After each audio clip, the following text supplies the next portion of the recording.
I'm Alma Lee. I'm a psychotherapist and transformative lifestyle resiliency coach and author, and I want to help you reach your goals by teaching you how to step outside of those fear-based mindsets and into your powerful, loving self. Let's get started.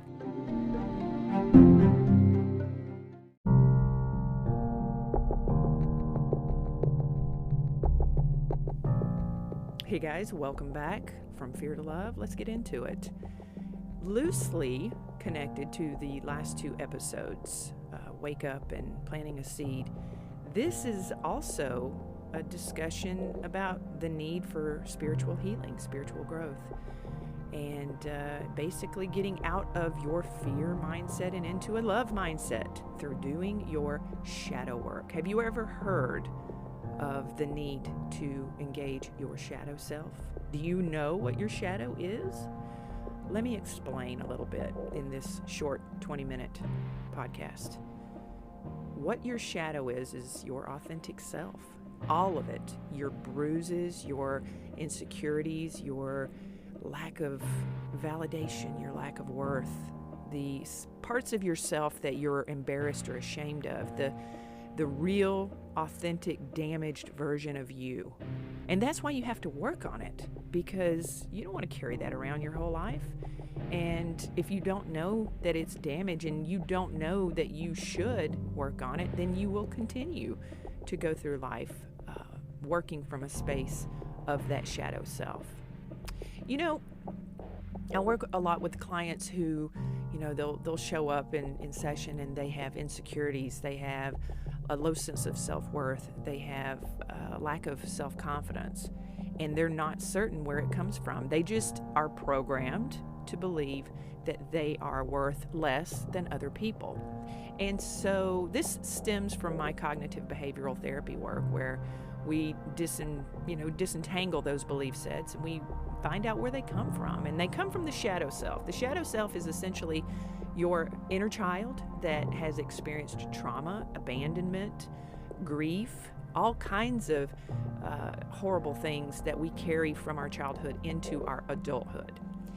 And it colors the way we see ourselves. It colors our relationships through the behaviors that we engage upon as a result of protecting the wounded inner child or shadow self. So that's why it's important to at least address it and then to identify where and when you want to start, because I think we all do have some elements of shadow work that we need to engage in. I know that I have done a significant amount of heavy lifting when it comes to understanding who I am at the core of myself and how my personality was developed based upon my experiences as a child, the insecurities that I experienced, the fears that I experienced as a child, and how that colored my personality development as I grew up. I had the belief that I was not worth as much as other people. My predominant feature was that I wasn't as smart. That was a big one for me. I did not feel that I was as smart as other people because of the program, right? So the program says that if you don't make good grades, you're not an intelligent person. Well, I was struggling with making good grades, so I thought I was dumb. And looking back now, with some sense of self-love and honor, I can clearly see that the reason I wasn't making good grades was because I was not being supported and I wasn't being encouraged, and I did not feel like I could ask anyone for help because I felt like I was in the way. I felt like I was in the way of my teachers, especially. And it was just a whole bunch of garbage that I felt, and I carried that into my early young adulthood because I had those beliefs that were built in. So it's something that I share with you because it's worth doing the shadow work. I know that it sounds very ominous and scary, and it sounds like, maybe a bunch of woo-woo spiritual mumbo-jumbo, possibly. But just hear me out, humor me, if you will. Give me, 20 minutes of your day to just consider that possibly the reasons that you struggle in, let's say, for example, enforcing boundaries, or maybe you feel like you don't have a voice, or maybe you get really scared and overwhelmed and anxious in meetings at work, staff meetings at work, where you feel like people talk over you, you feel disrespected, you feel like you can't stand on your own opinions, and all of that stuff that sort of carries over into our insecurities as adults. And I know I'm probably in the weeds here, but just, hear me out. The insecurities and the lack of self-confidence that we exist in as adults is deeply rooted, and that's deeply rooted in the authentic, transparent self. So you have to ask the question, why should you do your shadow work? Why do you think you should do shadow work? What is it that you're struggling with in your day-to-day activities that make you feel disempowered, that make you feel less than, that make you feel like you're just not good enough? What are those features? And then another aspect of that too could be, are you judgmental? Are you unfairly judgmental of those around you? Maybe even strangers. Maybe you see someone that you see as maybe they're not attractive, or maybe you perceive them as not attractive, and then you harbor judgment against them because they also appear happy, right? That can create a sense of jealousy for the person that is unhealed, because the shadow self starts to show up in those situations. Nobody wants to live like that. Nobody wants to go through, not on a subconscious level at least. I don't think anybody wants to go through life feeling consistently challenged and jealous about people around them, to the point where you project judgment and bias against total strangers. You don't want to be that person. That keeps your vibe low, and it keeps you kind of stuck in that loop of dissatisfaction with your life, especially when you're consistently comparing your life to those around you. Do you do that? Do you compare your experiences to what you perceive other people as experiencing? Comparison is the thief of joy. It really, really is. And you can take what you have and not be grateful, and look at your neighbor who you perceive. Keep that word in mind. Perception is reality, right? So when you perceive your neighbor as having a nicer house or a nicer car or a healthy, happy, fulfilling relationship with their partner, that is your perception. And if you perceive that as being better than you, then you might naturally pull that in as something to be jealous of, or to express bias, even if you're doing it only internally and it's not something that you verbalize. If you experience that within yourself, that is a reflection of your deeply, deeply repressed wounds as a shadow self. That's your shadow showing up. And my question to you is, don't you want to stop doing that? Wouldn't you like to just wake up in the morning and to look around you and to be fulfilled and happy and content in knowing that what you have here in this moment is enough? Don't you want to just look at what you have and to be legitimately happy and joyful and present in your gratitude, and to say, what I have right here and now is wonderful, it's beautiful, it's enough, and I deserve it. I deserve to have these good things. I deserve this abundance. Wouldn't you rather to exist in that space instead of always looking outside of yourself to see, what does that guy have, and what does that person have, and what does that lady have that I don't have, and why do they get to have a better life than I do? Well, they have a better life than you do because you perceive them to have a better life. Everything that we exist in, everything that we experience, starts in between our ears. It does, and it's all deeply rooted in your cognitions of self. Your cognitions of self are connected to your shadow, or your wounded inner child. That's the same thing. Your shadow, your inner child, your traumatized inner child, that part of you, that authentic part of you that you consistently hide from the rest of the world, that you're ashamed of and embarrassed of, that's that part of you that we don't share. We don't share that part of ourselves. We're embarrassed. We're ashamed. Don't you want to live a better life? Don't you want to look at that inner self and say, wait a minute, let's deprogram this a little bit? Because you can. You can look inside yourself and, step into courage. We're fearful of that, right? Because we don't know what to expect if we don't have the information. So we tend to consistently repress that self, that shadow self, because we don't want to go there, because we don't feel like we have the tools or the right or the responsibility to do that. What I'm sharing with you today is look at the things that you're engaging in today. Look at the behaviors that you're engaging in. Are you being a good steward of your well-being by being a good neighbor? Are you being a kind person? Are you being judgmental? Are you expressing bias? Do you harbor racist or sexist undertones in how you're engaging your neighbor? And I'm not here to judge you. That's not what this is at all. This is my challenge to you to take a look at how you're moving through life, because everything that you express in judgment or bias to other people is nothing to do with them. It's everything to do with your insecurities, your lack of comfort in self, and your need to repress the shadow. When someone shows up in front of you that you perceive to be doing better than you, having more, being happier than you, that is a trigger to your shadow self, which makes you uncomfortable, because your shadow is what we want to repress and hide.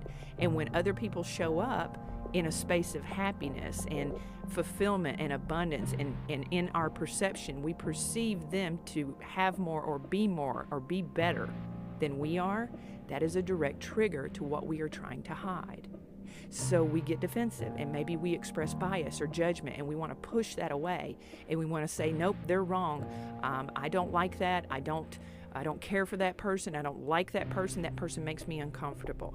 Does this sound familiar to you? And if it does, then that is your cue. Consider listening to this episode as your universal cue to pick up the phone and go and talk to somebody. Contact a counselor to say, hey, do you do shadow work? Do you do inner child trauma? Do you do wounded child trauma? Do you help people break free of maladaptive mindsets? It's important, and you deserve it. You deserve to live a joyful, purposeful life. A lot of people, and I mean a lot of people, that are in therapy because they are so programmed to believe that they should hide who they are authentically, that they've been traumatized, they've been wounded, they've been abandoned, they've been abused. They believe that the reason that they were abandoned, abused, neglected, that all of that horrible stuff happened because they're unworthy, because they don't deserve better, because they are less than, they don't have value. And that becomes that paradigm program. And that's the shadow that gets repressed.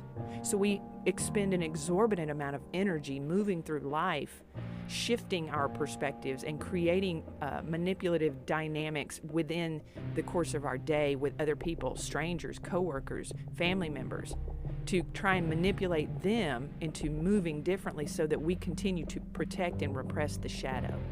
It is exhausting to go through life constantly trying to fit in, constantly trying to achieve someone else's validation, trying constantly to prove our worth by creating that false veneer of self and saying, no, I'm this, I'm that. No, don't look at who I am at a deeper level, because you can't see that. I can't have you see who I really am, because that makes me really, really scared, because you're going to see how broken I really am, and you're really not going to have anything to do with me. It all ties together, and it all ties into that spiritual opportunity for elevation and growth. And I just want to challenge you with this in closing as we wrap up. I know that it's a scary venture. I know that the concept of looking at yourself with clear eyes and allowing that shadow self to step forward into the light so that you can see it, there's that fear of addressing all those ugly parts, if you will. None of it's ugly. None of it's ugly. The thing is you must address it. You must address it. You must unpack it. You must do those forensics. You must understand why you were programmed to believe those things about yourself to begin with. You deserve to go on that journey. That is a deeply healing journey. And I can tell you this, that in those moments of clarity, when you start to realize, and when the light bulb starts to shine and the shadow starts to dwindle, and you start looking at your inner child as just an inner child that experienced all of these horrible, terrible experiences of, feeling vulnerable and disempowered and taken for granted and taken advantage of, that created your personality traits today. That when you look at that, and when the light shines on and you start to pull away fear, when you pluck it out at the root, nature abhors a vacuum. When you pull out that fear and you do that shadow work and you start removing the bias, and you don't see your neighbor as somebody to be jealous of, and you see your neighbor as someone that you want to congratulate as opposed to judge, when you look at your neighbor and you say, I'm so proud of him. I'm so glad he was able to get that house. I'm so happy that he has a wife who loves him. I'm so happy that my coworker got promoted into that role and now she's my boss. I'm so happy for her. I support her. I support the choices. I think she deserves it. When you remove fear from the shadow self and you remove those judgments and those biases, nature abhors a vacuum. You take that out and you leave a gap. Empathy, compassion, understanding, and eventually forgiveness will fill that void. I promise you. It has happened for me. I've seen it happen with countless clients. It is such a beautiful evolution, and it allows you to live in such a freer state. You're calmer, you're more confident, you don't feel the need to manipulate your environment or the people in it. You are relaxed, and your vibration just elevates. You become the spiritual being that you are intended to be. You start looking at life through a clear lens where you're no longer engaging your energy stores in protecting the self, as opposed to seeing, how can I serve my fellow man? How can I help the people around me? How can I engage humanity in a space that creates positive change for good? How can I set an example to be someone that other people look up to? How can I be a mentor? When you heal, you embrace what you came into this incarnation to be. Every single person has a purpose. That goes back to another episode of mine earlier, several weeks ago, about purpose. Every single person that was born into this incarnation has a purpose. You have an opportunity to fulfill your spiritual purpose here in this incarnation, in this 3D meat suit matrix thing that we're going through right now. This meat suit. You do. It doesn't matter who you are. And so if you find yourself getting stuck in these mindsets where you feel, what's the point? What am I doing here? Am I just here to drill down a 40, 50, 60-hour work week and take my paycheck and, pay bills and feel unloved and feel unfulfilled and, unworthy and not have any real drive or inspiration? Or is there something better? Is there something better out there? I promise you there is. And if you can just suspend your disbelief for just a moment, pick up the phone or get online and find a therapist who will work with you to get you into that safe space so that you have the courage to look at what's underneath the surface in the darkness of your heart that causes you to move through life the way you do, I promise you, there is such a fundamental shift in your entire mindset and how you see yourself in the world. None of the program pieces will fit anymore.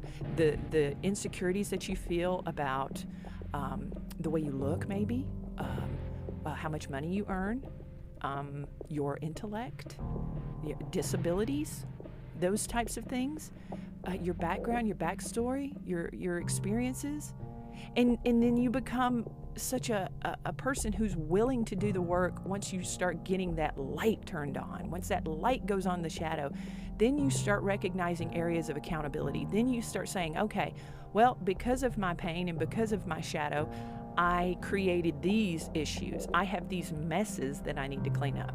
these areas of accountability. So I need to go back and I need to right my wrongs. And then you do so. And it is the equivalent of moving those boulders in your path to your future out of the way. And that's all it is. That's really all it is. Being accountable, saying I'm sorry, cleaning up your messes is absolutely necessary for you to move forward and to elevate. Because if you don't do that, you're just going to feel bad about yourself and you're going to be stuck in a space of shame, and it's going to keep you stuck in those shadows. So, have you done your shadow work? Do you know what your shadow is? Have you ever thought about it? Have you ever thought about your true, authentic self and where you need to be healed? It's something to consider. And I invite you to engage on that journey for yourself for now and for your future. And, when you know better, you do better. All right.